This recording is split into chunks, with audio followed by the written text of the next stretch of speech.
maybe even family members who would be like resistant to the whole idea of someone so young with such a potentially debilitating condition. But at some point you said, no, this is a story to be told because it can help others. So what was the spark for that?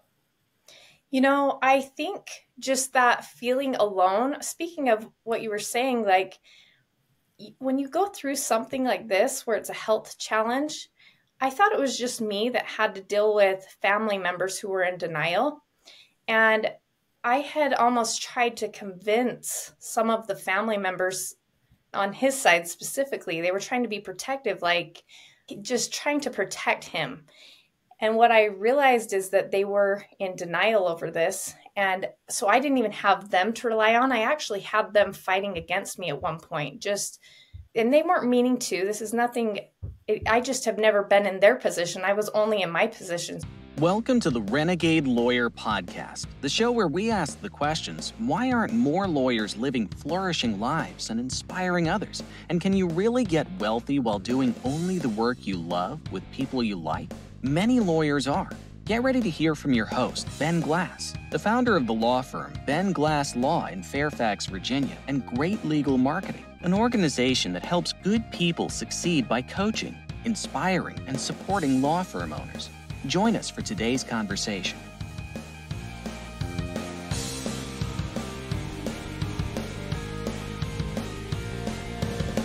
Hey everyone, this is Ben. Welcome back to the Renegade Lawyer Podcast, where I get to interview really interesting people inside and outside of legal who are making a ding in the world. Got a really special guest today, my friend Lindsay Kelly.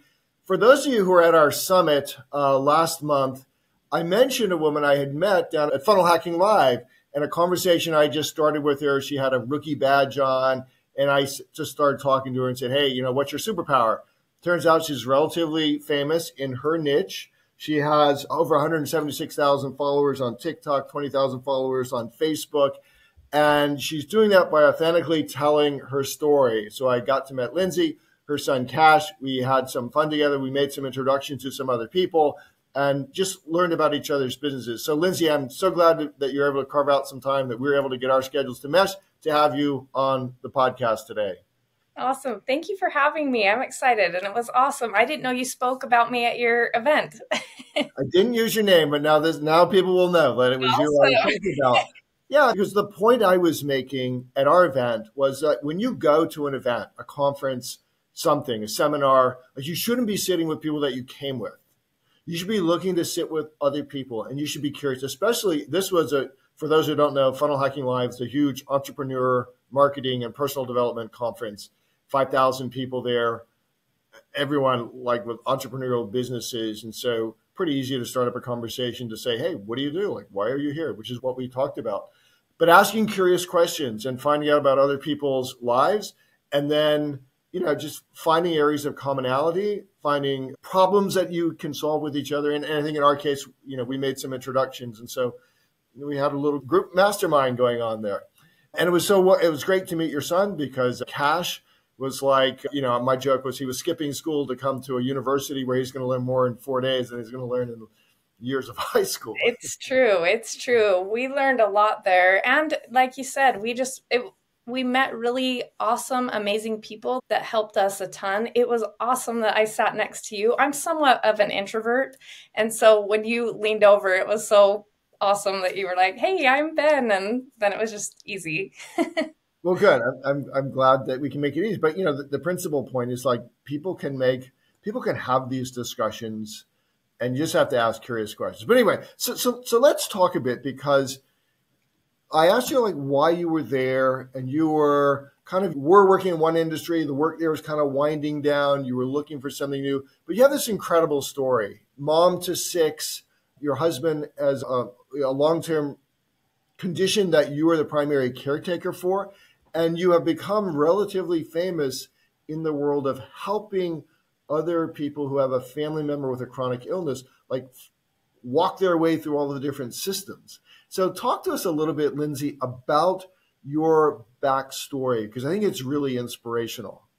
Okay. So as far as my TikTok, I actually started just posting on TikTok my story because I felt so alone going through all of the challenges that I had gone through. And so to me, I actually felt like I need to share this story, but I wasn't ready to share it with like my Facebook and Instagram following because that's like my family and friends or. And so I was like, I should just start sharing this on TikTok. I may as well put my story out there. And it just started people catching on to what was going on. And so my husband, like you said, is in an assisted living center. He got diagnosed with progressive MS about 5 years ago. And at that time, he had to go on disability. I have 6 children, and I was also the caregiver of my husband. So it was kind of like life just got thrown at me all at once. And I was like, how am I going to do this? Like, I had no clue what I was doing. And the other thing was, it didn't seem like anyone else had any answers for me. Like, I had met tons of people with MS, but I had never met someone who had MS who was dealing with the mental side of things. My husband's MS started affecting him mentally.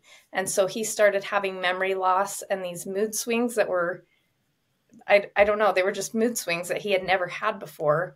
And then it just started going downhill from there. But he was still physically like going to the gym and working out and mountain biking. So, yeah.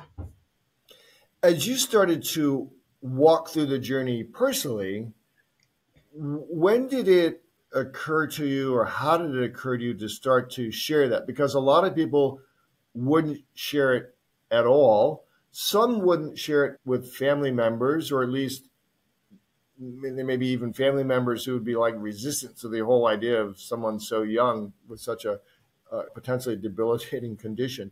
But at some point you said, no, this is a story to be told because it can help others. So what was the spark for that? I think just that feeling alone, speaking of what you were saying, like when you go through something like this, where it's a health challenge, I thought it was just me that had to deal with family members who were in denial.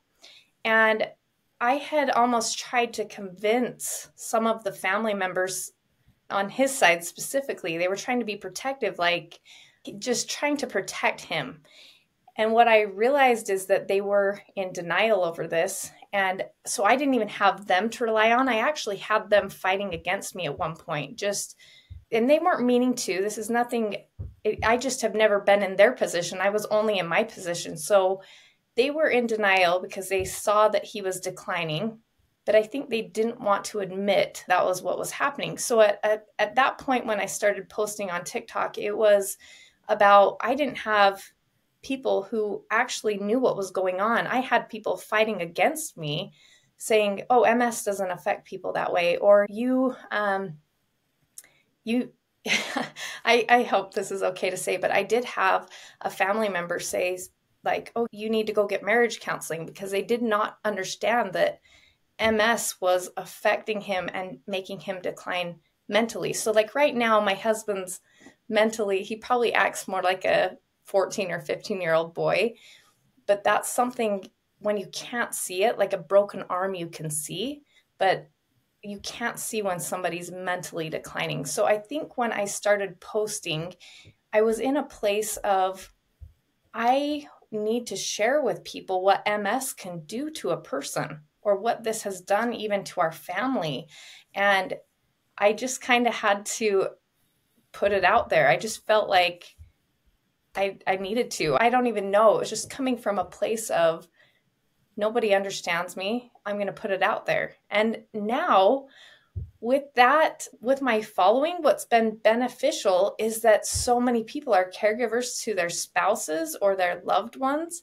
And they've reached out to me and been like, oh my gosh, I'm in that same situation. And I didn't know what was going on with my husband until you started posting. So I started meeting people all around the country that were going through similar situations. And I'm like, I need to start a caregiver support program for these people. There are so many of us out there that are in the same situation. And on top of that, they were dealing with family members who were in denial as well. So it helped me be more compassionate on my family members that were struggling. We'll come back in a few minutes and talk about your program. But, I think I relayed to you when we were in Orlando, kind of a similar story in that as many of my listeners know, we have 9 children, 4 were adopted from China, and 2 had challenges from that. And so everything we thought we knew about parenting, my wife and I, we had to go and relearn. And we had to seek out experts on brain science and parenting kids from hard places. And yeah, different steps along the line, there was resistance from family members who didn't understand, who weren't doing the depth of study we were doing, certainly from other community members, from teachers, from other school leaders and stuff. So it was really hard.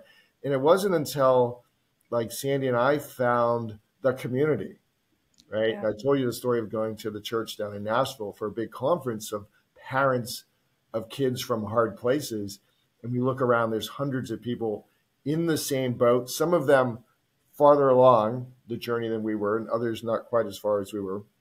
And so that has turned into a project for us, like to mentor the next generation of parents who are involved in, particularly in our case, in the world of international adoption. So I'm curious though, because TikTok, it's kind of new to me. Like I told you, I'm up to almost 80 followers now, and you have 175,000. So I'm learning from you.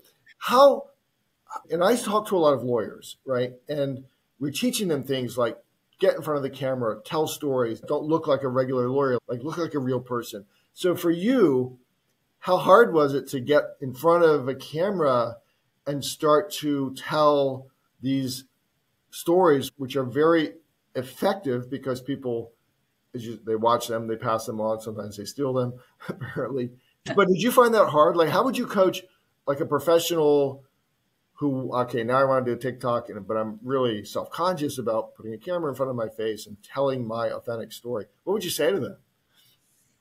I would say, that it's not easy to put yourself in front of the camera, and it's not easy to share your life with people.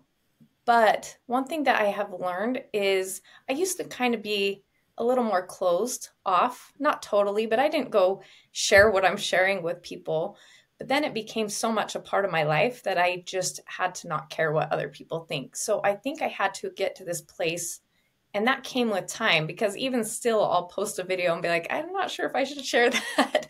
But the reality is it helps other people. And that's how we help all of humanity, is sharing our stories, is by connecting with each other. And if we just don't do that and we try to hide all the stuff that we are dealing with, then we're dealing with it alone. And I think putting myself out there, it wasn't easy at first, especially because it was like, I don't know what people are going to think. And I think one of the first videos was my mom helping my husband, like she was scratching his back. At the time, we went to our daughter's 6th grade graduation, and she was scratching my husband's back to keep him at bay from having an anxiety attack. He gets a sensory overload. Yeah. So too much noise, too much motion is too much for him. So he starts having this anxiety attack, and my mom goes over and scratches his back. And the next morning I woke up and it had like 6,000 views. And I called my mom. I'm like, Mom, that video that you did got all these views.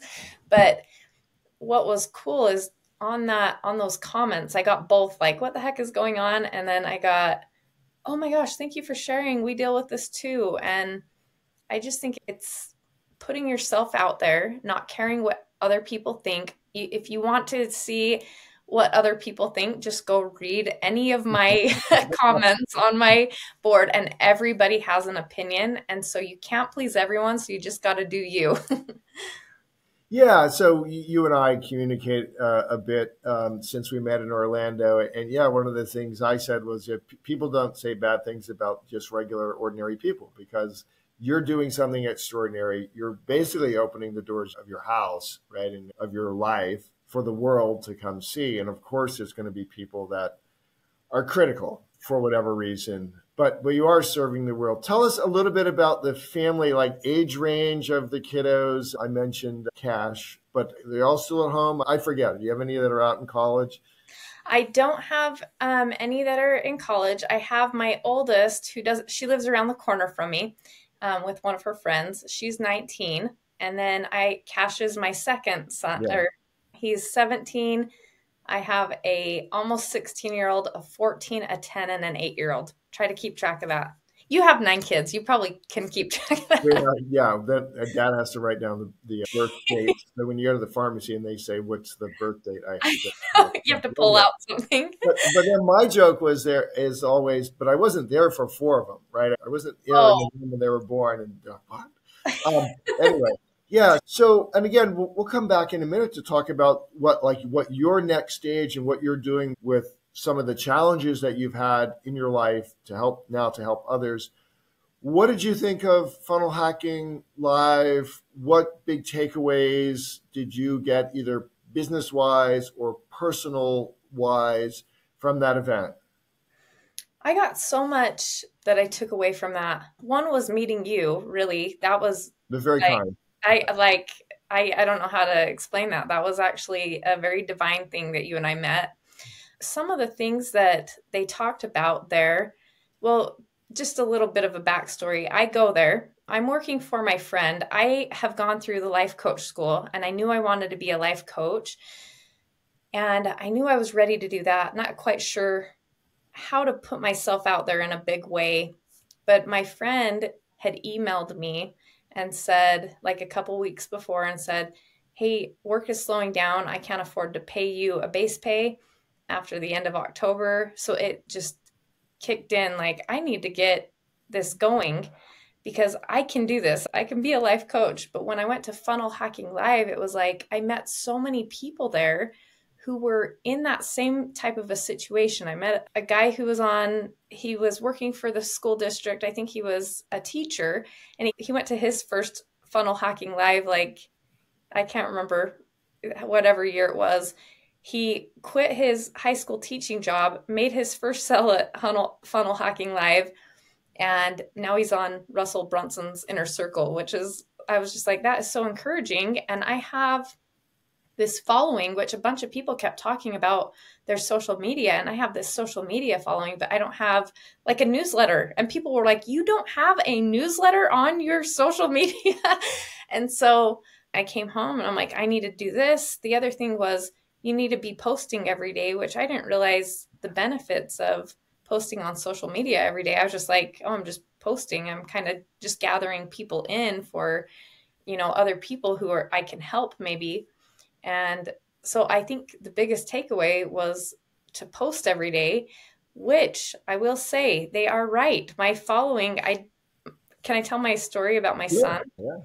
So I will get millions of views on my TikTok following, but I had this weird thing where I wasn't sure that I fully wanted to share my content with my Facebook and Instagram friends, because those are the people, like, a lot of them I grew up with, or a lot of them, their family. And I'm like, I don't know that I really want to put this on there. If they follow me on TikTok, that's great. But I never advertised it to my Instagram or Facebook following. Just pause there. I just think it's funny that you think that, like, it's over here on this one social media, but it's not over here, so they're not seeing it. Like, I don't know who follows me on there. When you start to get a following, you get so many notifications that you actually don't see who starts to follow you.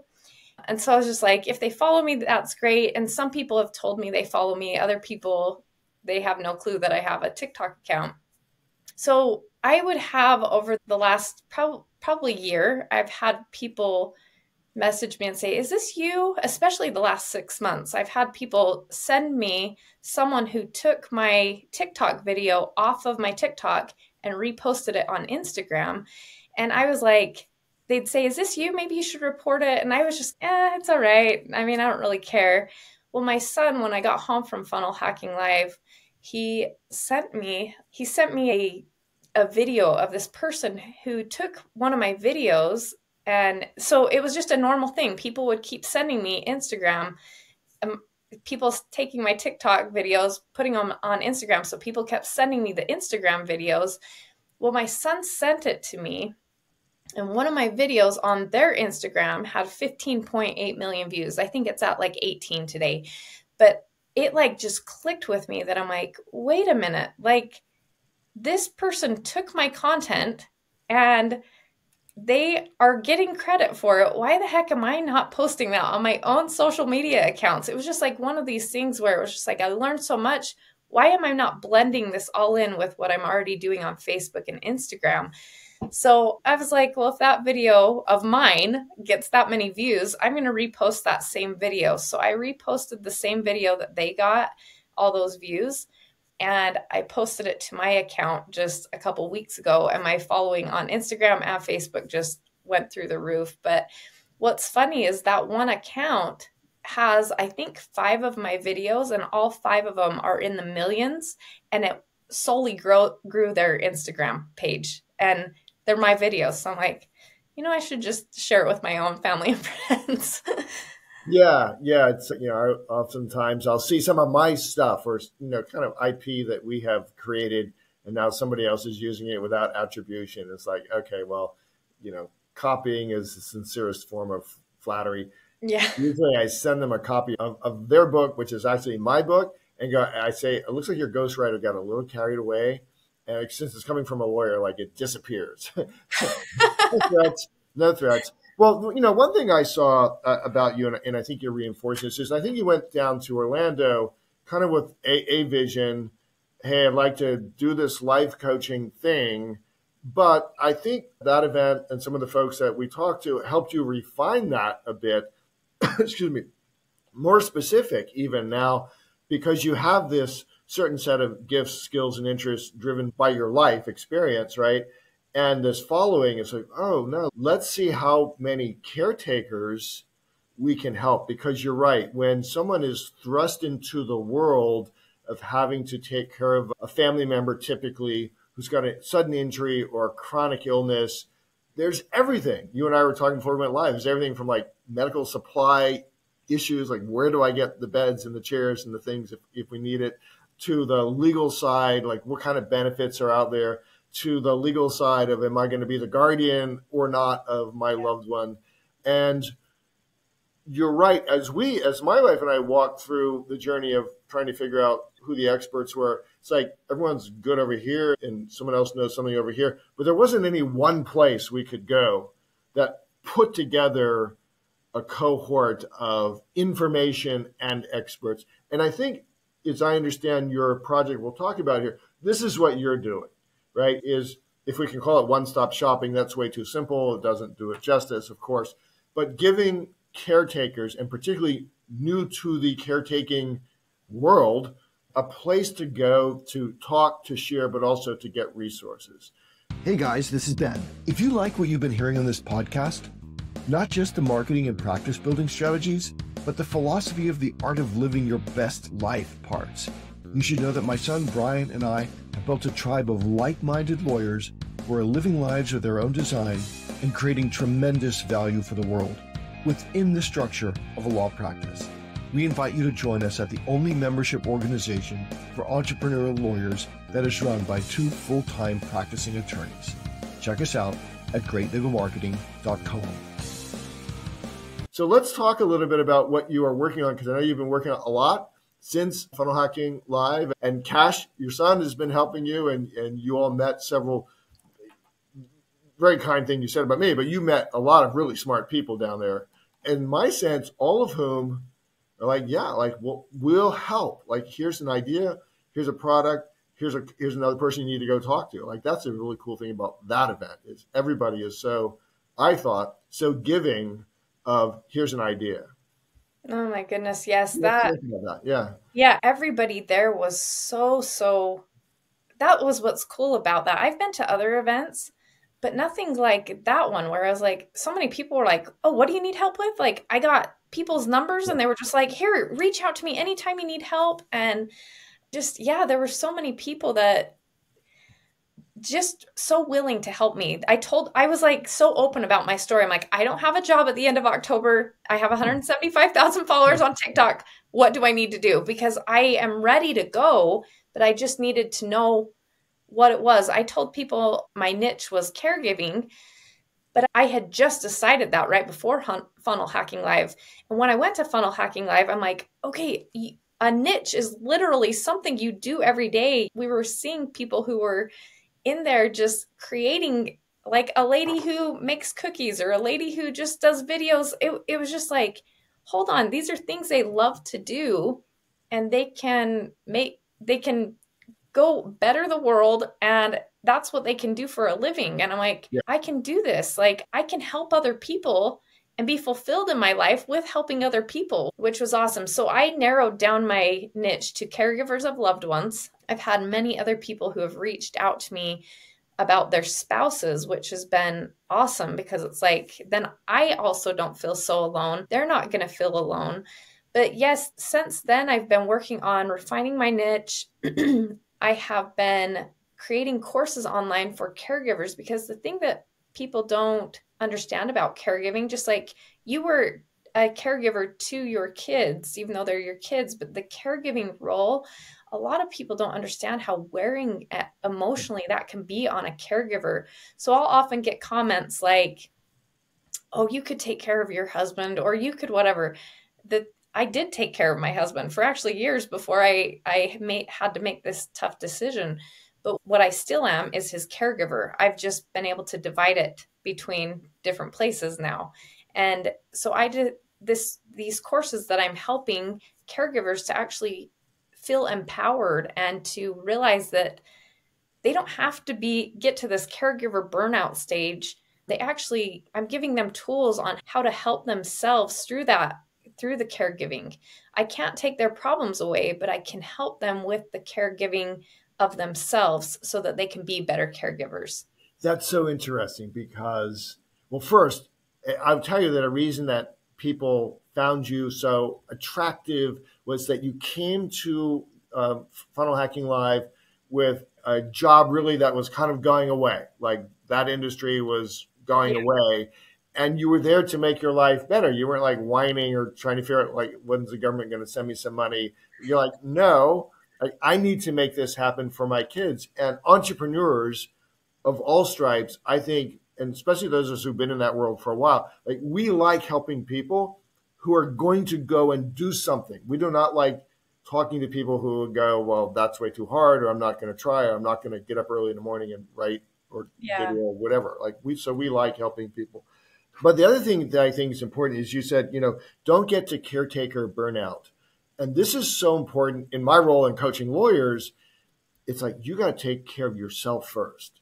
Like as we ended our conference, like, number one thing is go get your own stuff in order, like your own estate plan in order, your own health, your own mental, spiritual fitness, because you're the racehorse. And your caretakers that you're coaching, like they're the racehorses of the families.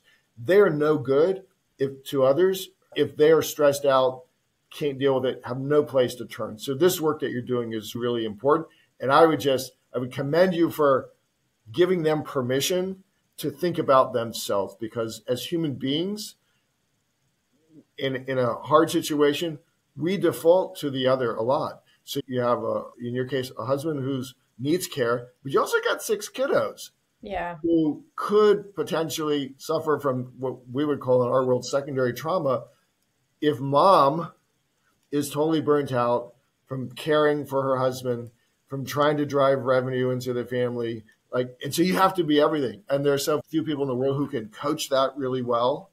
I think you're going to be a great coach, mentor, guru of that. And so I know you're working on something that's coming in early November. And I know a lot of your followers, I think, are going to watch this conversation, because I know you haven't had a lot of in-depth back and forth interviews about your life and conversation. So let's just talk for a few minutes about what the world is going to see come November. And one thing we learned in Florida was you go and do it, and you revise and you fix and you amend, but you put stuff into the world. So what are you working on? I'm putting stuff into the world. That's right. And that's what I've learned is I actually have a lot of experience that could help other people. And I'm packaging that up and helping other people so that they don't have to feel so alone in this caregiving process. So I'm going to mainly focus on the caregiver, but I will have aspects of it where I bring in experts who can help the caregiving in aspects of helping the person that they're caregiving for. So I'll have experts that come on and teach about what they can do with maybe Social Security, things that are down your alley too. And the main thing I am focusing on is building out, helping caregivers feel empowered through all of this. Like you said, the caregiver burnout, I actually didn't know that was a real thing until I got burned out. And then somebody said, did you know that there is a medical term? Actually is, caregiver yes. burnout? And I was like, are you kidding me? Yeah. And that's what I'm feeling. Like, I literally felt like I was going to have a nervous breakdown. I remember going up to my parents' house and being like, I have no idea what's going on, but I can't do this. And my mom and dad were in the thick of it helping me. My sister was watching my husband while I went to work. My mom was watching my husband while I went to work all day. They were helping me with my kids. They were my rock. My family was just there for me. They saw all of my emotions, and thankfully they didn't express like judgment to me in front of my face. But I want to help other people who are feeling those same emotions with caregiving.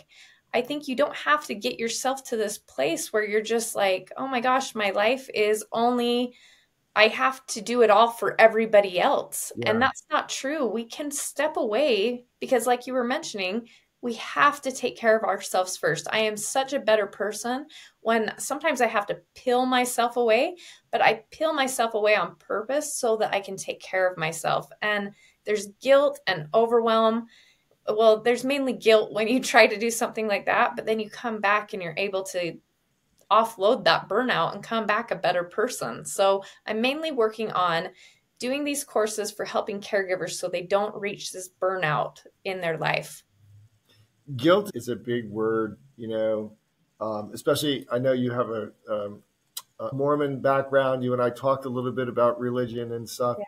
In Orlando, and it's a barrier. It's oftentimes a barrier to greatness because you think, what will others say about me? Or if I grab some extra time for myself, what will the world think? And that's just not what we need. Like, the world needs people who are going to shun those who are loud and mean and say, your opinion actually doesn't really matter to me. Like, help me do this better. If you've got an opinion on that, maybe I'll listen, right? But don't just sit down at the bottom of the tree and yell at me. That doesn't help move the world. Yeah. Yeah, I will say with that, just as far as that has been one thing through the caregiving that I have realized that many people don't understand. But if I can say this, God does understand each one of us. And that was what I learned, is that if I just listen to him and if I follow those feelings of putting myself out there and sharing my story, it really doesn't matter what comments I get. And so I really I rely on that guy so much. He is that feeling that I get from him, just knowing that he is there helping me, that is where I pull all my strength from. I think that's a huge part of this caregiving for me, is that I have fully pulled strength from just prayer and listening to God. And I'm sure, you've been stretched in ways you couldn't have imagined, a decade ago and 2 decades ago. And it is part of life. Yeah. And when you look back and you say, well, there's a reason why I endured challenges. And oftentimes when you're in the challenge, it's hard to see. But now you have this opportunity in a very authentic way to help the next caretaker who's thrust into this world. All right, so folks who are already your followers probably know where you are. You spell your first name, Lindsay, Lindsay, Kelly, and apparently that matches some famous Olympian, so you're a little hard to find on social media. But you do have a page up at 2Hour You, which, by the way, is the number 2, HOUR, and then the letter U.com, where folks who are interested in getting on your email list, who are interested in finding out about the program that you're launching in November, can just get into your world and make sure they don't miss anything. And also, like, if you can find her on TikTok, she's there. You gotta look. For my lawyer friends who are interested in building authentic social media platforms through authentic video, like following Lindsay and just looking at how out there she is and how courageous she is, and saying, if she can do it, gee, maybe I can do that too. Like, I think that would be a good exercise for you. So anything else in terms of that I missed in terms of social media where people can come and find you? Again, Facebook, Instagram, TikTok. Yeah, Facebook, Instagram, they all kind of have, I didn't know I was going to get a following, so I have them all under my name, Lindsay Kelly. I do have my middle name, my maiden name in there, but I've had TikTok for a long time, and it just, I don't know. I can't find my name on there. I can't use it, but it's Lindsay Wadman Kelly, Wadman. So if they want to look me up and find me. Yeah. On Facebook specifically, that will help. And I told you, Norla, I just thought it was so great to meet your son, who had told me, like, all of the books that we tell lawyers to go read about mindset and living and growing, like, he's read them. Yes. He gives them out to his friends. Maybe only a few friends, like, take him seriously and read him. But he's a real go-getter. And I know he's helping you with this next part of your venture as well. Yes. He has been helping me with the business end of things. And when we were at Funnel Hacking Live, he was out there networking, and he is the reason I met a whole bunch of people is because he's brave and just was like, he's in the same boat as me where he got put to be the man of the house. And so he doesn't even realize what it's like to have a dad that could help him do things. My husband only hasn't been living here for about a year and a half, but he just doesn't even realize his strength, that he just came up with this determination, but he doesn't even understand where it came from. And I'm watching it being like, you took on this role of being the man of the house and you don't even realize that's what you're doing. So yeah, he's going places in his life.